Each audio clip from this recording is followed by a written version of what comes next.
Արդյոք ձայնային միջավայրը պայմանները կամ տեխնիկական միջոցները փոխվել են, այո, ձայնային միջավայրը եւ տեխնիկական միջոցները չեն համապատասխանում հայտարարված բնօրինակ հեռախոսային նկարահանմանը։ Հիմա տեսեք շատ կարևոր հետաքրքիր հանգամանք են ասեմ, որը հետագայում պատասխաններում եւս կերևա։ Տեսաձայնագրությունների ֆորմատը կամ մետատվյալներն այնպիսին էին, որ դրանք իբր կատարվել են հեռախոսով։ Այսինքն կեղծիքի մանիպուլյացիայի ծավալը այնքան մեծ էր, որ անգամ այդ ֆայլերի մեջ մետատվյալները խոսում էին այն մասին, որ իբր դա տեսանկարանում կատարվել է հեռախոսով, բայց խորքային վերլուծությունը ցույց տվեց, որ հեռախոսի եւ որևէ կենցաղային տեսախցիկ չէր կարող այդ չափերի եւ այդ լուծաչափի, իրենք այդպես են ասել, համապատասխան նկարանում իրականացվել։ Այսինքն կեղծիքը անգամ ստեղից է սկսվել, որը իդեպ կարելի է ուղղակի նկատել նաև ոչ փորձագետ լինելով։ Ընդ որում ասեմ, որ բոլոր փորձագետները իրենց երկրներում լիցենզավորված դատական փորձագետներ են, համապատասխան ոլորտի, որոնց նաև դիպլոմները, նրանց վկայականները, փաստաթղթերը ամբողջությամբ դրված են փորձաքննության եզրակացություններում, որոնք կլինեն հասանելի։ Տեսեք, Ռուսաստանին օրինակ կազմակերպություն է մի ամբողջ, որը տարբեր փորձաքննություններ է իրականացնում, Սերբիան ու Չեռնոգորիան իրենք անհատներ են, որոնք լիցենզավորված են պետության կողմից որպես փորձագետ դատական փորձաքննություն իրականացնելու համար։ Տարբեր պետություններում այդ բաները տարբեր են, համակարգերը տարբեր են։ Այ օրինակ մեր քննչականը իր փորձաքննության շրջանակներում, ինչպես ասեցի, ինձ համար մի անհայտ անծանոթ մի փորձագետ է ներգրավել, մոտավորապես մեզ մոտ էլ կա դրա հնարավորությունը, բայց այնտեղ մենք մեր ընտրած փորձագետների դիպլոմներ կտեսնենք, մասնագիտացումներ կտեսնենք, ստաժներ կտեսնենք, նրա պետական լիցենզիաներ կտեսնենք, մի խոսքով այս ամբողջը հասանելի կլինի։ Պարունակում է արդյոք տեսագրությունը տեսա եւ կամ զայնային մոնտաժի հետքերը, այո, տեսագրությունը հանդիսանում է մոնտաժի, ռենդերինգի արդյունք։ Նույնականացման վերաբերյալ ոչ ներկայացված նյութերով անձի հուսալի նույնականացում հնարավոր չէ, էլի իր հիմնավորումներով։ Երկրաչափական չափերի իմաստով փոփոխությունը ցույց տալիս է արդյոք երկրաչափական վերլուծությունը, որ նկարահանումը կատարվել է նախապես կառուցված միջավայրում։ Ուրեմն ըստ պատասխանի այո, վերլուծությունը վկայում է նյութի ստեղծման մասին նախապես կառուցված վիրտուալ միջավայրում։ Այսինքն այստեղ խոսքը գնում է հենց արհեստական բանականությամբ ստեղծված միջավայրի մասին, որ քանի որ այդ ամբողջ տեսագրությունը իրականության մեջ ֆիզիկապես գոյություն չի ունեցել, հետևաբար այս փորձաքննության համաձայն խոսվում է, որ դա վիրտուալ տարածություն է։ Գիտեք չէ՞ որ նա վիրտուալ տարածություն։ Կադրերով, արհեստական բանականություն կամ այլ ծրագրերով ստեղծված, դիզայնով ստեղծված տարածքների մասին է խոսքը։ Եվ եզրակացություն վերջնական, ես Ռուսաստանի Դաշնության մասով համակողմանի վերլուծության հիման վրա մասնագետը հանգում է հետևյալ կատեգորիկ եզրակացությանը։ Ուսումնասիրված 5 ֆայլերը չեն հանդիսանում բնօրինակ տեսաձայնագրություն, ստեղծված գրանցող սարքով օբյեկտիվ իրականության պայմաններ։ Գրանցող սարքը ասելով ռուսերեն մի քիչ ավելի բանադառել է իրանց գրածով, նկատի ունի, որ անմիջապես տեսաձայնագրող սարքով, դրանք չեն ստեղծվել տեսաձայնագրող սարքով, կամերայով չեն, այսպես կամերաներով չեն նկարվել, կամ որևէ այլ կամերայով չի նկարվել։ Այս փաստերի համակցությունը թույլ է տալիս պնդել, որ բոլոր տեսագրությունները ստեղծվել են արհեստական բանականության տեխնոլոգիաների կիրառմամբ եւ ենթարկվել հետագա մշակման, ցածրորակ փաստագրական նկարանման տեսք տալու նպատակով։ Սա էլ շատ կարևոր հանգամանքներից մեկն է, որ ուզում եմ առանձնացնել։ Այսինքն սկզբից, երբ որ ստեղծվել է եղել է ավելի բարձր որակի, եւ հետո որպեսզի տպավորություն թողնվի, թե տեսագրությունները իրականում վատ կամերայով կամ վատ որակի արված տեսագրություններ են, արհեստականորեն հնեցվել է կադրը։ Տեխնիկական մի քիչ երևի օգտագործից, իսկ ուղղակի հնեցում են արել կադրը, տենց են ասում։ Որակը գցել։ Որակը զրկել են։ Սերբիայի փորձաքննության եզրակացությունը էլի նույն հարցերն են, պատասխան առաջին հարցի ներկայացված ֆայլերի եւ հասանելի մետատվյալների քննության հիման վրա հնարավոր է հիմնավորված պնդումանը, որ տեսագրություններում ցուցադրված պատկերներն ու տեսաձայնային իրադարձությունները գոյություն չեն ունեցել օբյեկտիվ իրականությունում։ Մետատվյալները ցույց են տալիս, որ ֆայլերը ներկայացված տեսքով կոդավորված ստեղծված են Apple iOS միջավայրում։ Սա հենց այն մասին է, ինչի մասին խոսում ենք։ Տվյալները ցույց են տալիս, թե իբր դա Apple-ով է նկարած, Apple հեռախոսներով է նկարած։ Քանի որ տեսագրությունները իրական չեն, այսինքն չեն նկարահանվել տեսախցիկով, առկա է հիմնավոր պնդում, որ դրանք փոփոխվել կամ արհեստականորեն ստեղծվել են համակարգչային ծրագրային ապահովմամբ, ներառյալ հնարավոր է նաև արհեստական բանականության կիրառմամբ աշխատող ծրագրերով։ Հաջորդ հարցին պատասխան. Առկա են բավարար տվյալներ պնդելու համար, որ տեսագրությունները ստեղծվել են արհեստական բանականության կամ տեսաբովանդակություն ստեղծելու համար նախատեսված մասնագիտացված ծրագրի կիրառմամբ, չնայած Core Media Audio-Video մետատվյալները ցույց են տալիս Apple iOS-ի միջավայրում կոդավորում, արտահանում, դա ինքնին չի ապացուցում բովանդակության ստեղծման իրական մեթոդը, այսինքն տեսախցիկային նկարանում, մշակում, վերակառուցում կամ գեներացում։ Հետևաբար, առկա է բավարար հիմք եզրակացնելու, որ նյութը ստեղծվել կամ փոխփոխվել են մասնագիտացված ծրագրով, ներառյալ արհեստական բանականության վրա հիմնված գործիքներով։ Հաջորդ հարցին. Մետատվյալները ցույց են տալիս, որ քննության ենթարկված MP4 ֆայլերը կոդավորված ստեղծված են Apple iOS միջավայրում, ինչը կարող է համապատասխանել ֆայլերի արտահանման կամ վերակոդավորման պահին։ Տեսաձայնային սինխրոնիզացիայի նախնական վերլուծության ընթացքում ձայնային էներգիայի և կադրային շարժման 25 կադրվայրկյան հարաբերակցությամբ հայտնաբերվել են մոտավորապես -0.20 վայրկյան, այսինքն 200 միլիվայրկյան, այսինքն շուրջ 5 կադր շեղումներ, որտեղ ձայնային ազդանշանը նախորդում է պատկերին։ Սա թույլ է տալիս հիմնավորված պնդում անել, որ ձայնային բովանդակությունը փոփոխվել է, թեպետ հնարավոր պատճառները կարող են ներառել նաև արտահանում, վերակոդավորում, ծրագրային մշակում կամ դեկոդերի ուշացում, տվյալների համակցված վերլուծությունը բավարար հիմք է տալիս պնդելու, որ ձայնագրությունները նախկինում ենթարկվել են մշակման, վերաձայնագրման կամ փոփոխության։ Հաջորդ հարցը, արդյոք ձայնային միջավայրի պայմանները կամ տեսաձայնագրության միջոցները չեն փոփոխվել։ Հաշվի առնելով, որ այս հարցը կապված է նախորդ երրորդ հարցի պատասխանից, որն արդեն հնչեցրեցի, եւ կարող էր այլ լինել նախորդ եզրակացության տարբեր լինելու դեպքում, ներկայիս հարցի պատասխանը ամբողջությամբ համընկնում է նախորդ հարցի պատասխանը։ Արդյոք տեսագրությունները պարունակում են տեսա եւ կամ ձայնային մոնտաժի հետքեր։ Ամբողջ ֆայլը հանդիսանում է վերակոդավորման արդյունք։ Ըստ պատասխանի։ Սա հաստատվում է MP4 կոնտեյների կառուցվածքով, այնտեղ իրար FFmpeg, որը չի համապատասխանում տեսախցիկով ստեղծված բնօրինակ ֆայլերի կառուցվածքին։ Քողարկված շերտի, այսինքն կադրի արհեստական աղոտացում եւ աղմուկ։ Այսինքն քողարկված շերտի կիրառումը ևս դասակարգվում է որպես դիտավորյալ խմբագրում բովանդակության ստեղծման հետքերը թաքցնելու նպատակով։ Հաջորդ հարցը. տեսագրություններում երևում են անձինք, սակայն տեսանյութերը ցածր որակի եւ սահմանափակ լուսաչափի են, ինչը բավարար չէ հուսալի դեմքային նույնականացման համար։ Ճշգրիտ նույնականացումը կախված է դեմքի հիմնական մորֆոլոգիական հատկանիշների տեսանելիությունից, իսկ նման սեղմված եւ ցածր լուսաչափ ունեցող նյութում հնարավոր չէ հայտնաբերել եզակի մանրահատկություններ կամ նուրբ անատոմիական առանձնահատկություններ։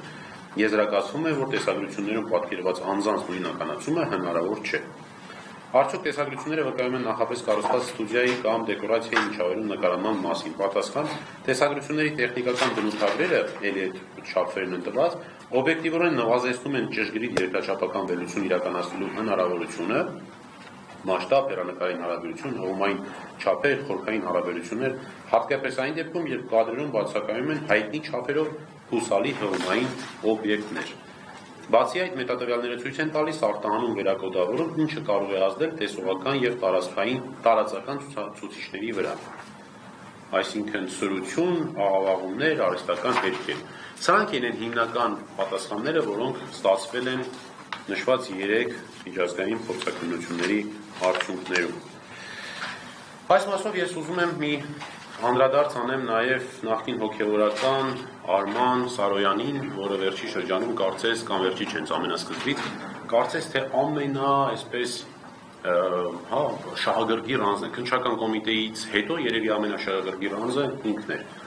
Առաջին հերթին ինձ համար նախ քննչական կոմիտեի մասով անհասկանալի է, թե կամ գուցե հասկանալի է, ինչի են շահագրգռված իրենք մի ուղղությամբ այդ վարույթը իրականացնելու, հա։ Մենք ասում ենք, բերում ենք տվյալներ փորձաքննության եզրակացություն, որ այսպիսին է տեսագրություն, կեղծված է տեսագրությունը, փոխարեն այդ ուղղությամբ իրականացնեն քննություն, պարզեն թե ով է իրականացրել այդ կեղծիքը, իրանք կարծես անձնական շահագրգռվածություն ունենալով ամեն անգամ առիթ օգտագործում են այն կեղծ թեզը պնդելու, թե դա արդեն հաստատված է, որ դա Արշակ Սրբազանն է։ Հենց այս պահից հաստատվեց, որ տեսագրությունները գոյություն չունեն, հետևաբար տեսագրություններում պատկերված անձը նախ ինքը գոյություն չունի իրականության մեջ, եւ այդ անձն էլ բնականաբար որևէ առնչություն չունի Արշակ Սրբազանի հետ։ Նախկին Գևորգ Սրբազանի մասով։ Կարծես թե ամենաշահագրգիռ անձանցից մեկը ինքը լինի, որ առիթը բաց չի թողնում ամենատարբեր հարցազրույցներում անդադար պնդումներ անելու, թե դա հաստատված փաստ է, թե դա եղած փաստ է, կարծես չգիտեմ, կամ նկարանում նա ինքը իրականացրել, կամ դրա մոնտաժը։ Երկուսից մեկը գոնե իրականացրածն էր, որ նման պնդում անել։ Ակնհայտ է, որ ունի որոշակի շահագրգռվածություն, բայց ես իրեն մի այսպիսի, քանի որ ինքը վերջերս մի հարցազրույցում ինձ էր նաև անդրադարձել, մի այսպիսի հղում ունեմ կամ կոչ ունեմ իրեն։ Բոլորդ գիտեք, իր հետ կապված մի ձայնագրություն կա, հեռախոսային խոսակցություն։ Այ ես հորդորում եմ իրեն, քանի որ ինքը պնդում է, թե այդ ձայնագրությունը հեռախոսային կեղծ է, ես հորդորում եմ իրեն ինքն էլ միջազգային փորձաքննություն նշանակի եւ այդ միջազգային փորձաքննությունով իր ասածը փորձի հաստատել։ Տեսնենք, ընդ որում պարտադիր չի միջազգային փորձաքննություն, այդ փորձաքննությունը նաև Հայաստանի Հանրապետությունում էլ կարող է իրականացնել եւ ես վստահեցնում եմ որպես փաստաբան, որ ամենատարբեր գործերով նման փորձաքննությունների մասնակից եմ եղել, բավարար են տվյալները, որպեսզի փորձագետը հաստատի կամ հերքի այդ ձայնը, որ հնչում է իրեն վերաբերյալ իր ձայնն է, թե ոչ։ Հետևաբար կալանքում գտնվող անձի հետևից բամբասելու փոխարեն եւ այդ առիթը օգտագործելով որ անձը գտնվում է կալանքում, ճիշտ կլինի ինքն էլ մի ուժ գտնի իր մեջ եւ իր կողմից այդ ձայնագրությունը ուղարկի փորձաքննության, որպեսզի տեսնենք այդ ձայնագրության հետ ինքը առնչություն ունի թե չունի։ Ես ուզում եմ կարճ նաև անդրադառնալ հայտնի այդ բարենորոգման թե բարեկարգման հանձնաժողովին։ Ինչպես հիշում եք, որի անդամը նաև նախկին հոգևորական Արմանը Սարոյանը։ Ինչպես հիշում եք, այդ հանձնաժողովի ստեղծման հիմքերից մեկը այն էր, որ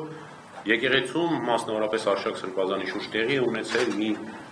բարոյականության հետ առնչություն չունեցող իրադարձություն, որի վերաբերյալ վեհապարը համապատասխան արձագանք չի տալիս եւ դրա նպատակով իրենք այսպես միացան այդ կոչին եւ ստեղծեցին այդ հանձնաժողովը, որպեսզի բարեկարգեն եւ այլն եւ այլն։ Հիմա հաստատվեց, որ այդ տեսագրությունները կեղծված են եւ գոյություն չեն ունեցել օբյեկտիվ իրականության մեջ, ինչպես առաջին րոպեից պնդում էր Արշակ Սրբազանը։ Հետևաբար իմ մոտ այսպես հարց առաջանում, այդ հանձնաժողովի գոյության իմաստը այլևս ո՞րն է, եթե այն ինչի շուրջ հավաքվել էին, դա հաստատվեց միջազգային փորձագետներով, հաստատվեց, որ դրանք իրականության հետ առնչություն չունեն։ Այս առումով երևի թե իրենք մտածեն մի քիչ, արդյոք այդ արհեստական հանձնաժողովների իմաստը կա թե չկա։ Դե Սարոյանը ինչ ուզի կասի, Սարոյանը ազատ քաղաքացի է, հոգևորական էլ չի, որ այլևս ասեմ ամոթ, որ լինելով հոգևորական ստում է, ազատ քաղաքացի է, որոշակի կողմնորոշումներ ունեցող քաղաքական, ինչ ուզի կասի, եւ ունեն թող ցույց տան։ Բա ուր է, բայց այսքան ժամանակ ինչի չկա։ Նույնիսկ Հայաստանում չեն իրականացրել փորձաքննություն այս հարցերով։ Բա ուր է այդ փորձաքննությունը։ Ոչ մեկ չգիտի։ Հա, ես ուղղակի մի հատ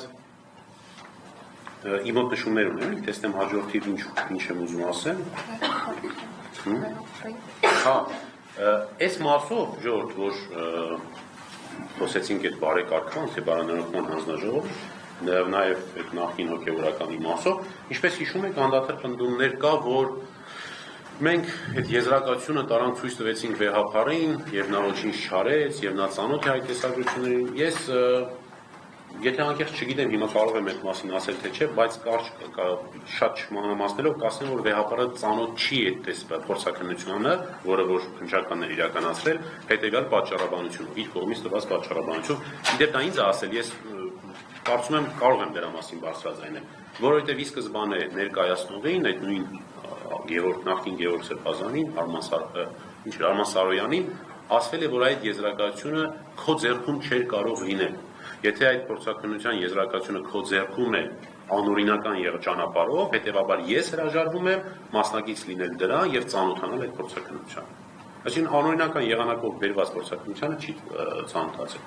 Եվ հաջորդ հայտարարությունը, որ ուզում եմ անել, իմ նշած փորձաքննությունները իմ կողմից առանձին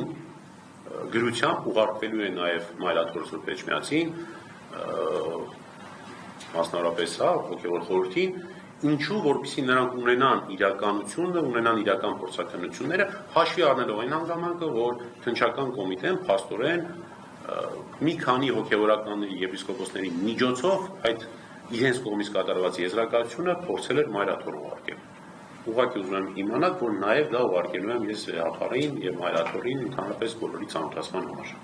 Հիմա հարցր։ Իսկ քննչական կոմիտե չեք ուղարկել, որտեղ կոմիտեն ասել էր, որ ոնց որ բավարար սխալ եմ ասում, բայց այս փորձառությունները ձեր պատշաճ չեմ, որ գցեն։ Ես առաջի հարցին երևի դուք ուշ եկաք, դրա մասին խոսեցի։ Ես պատշաճության քրեական դատավարության շրջանակներում պատշաճության խնդիր չունեմ լուծելու։ Ես երբ որ այս փորձառությունները նշանակել եմ եւ ստացել եմ, դրա նպատակը որևէ եղանակով որպես ապացույց այն քրեական գործին կամ վարույթին չի վերաբերում։ Ես բացարձակ ցանկություն չունեմ իրենց ներկայացնելու մի բան, որն իրենք պիտի արած լինեին, բայց մինչև հիմա չեն արել։ Ես էլի սկզբից ասեցի, այս գործով մենք փաստացի, Արշակ Սրբազանը փաստացի դուժողի կարգավիճակ ունի։ Եվ հետևաբար մենք որևէ մեկին արդարացնելու միտում չպիտի ունենանք այս փորձառություններով։ Պարոն Բաբյան, լավ, գործը հարուցվել է, որպեսզի պարզվի, ով կամ ովքեր են այդ տեսանյութը տարածել, խախտել մարդու ընտանեկան։ Այո, ովքեր են խախտել ընտանեկան ներողություն, անձնական եւ ընտանեկան գաղտնիքի այդ արգելքը, ովքեր են խախտել այս միջոցով։ Մենք պնդում ենք, որ անձնական եւ ընտանեկան գաղտնիքի խախտում տեղի չի ունեցել, որովհետեւ այդ իրադարձությունները չեն եղել։ Դրանք չկան իրականության մեջ, դրանք կեղծ են։ Քննչականը չպետք է քննի բազելու, թե ամեն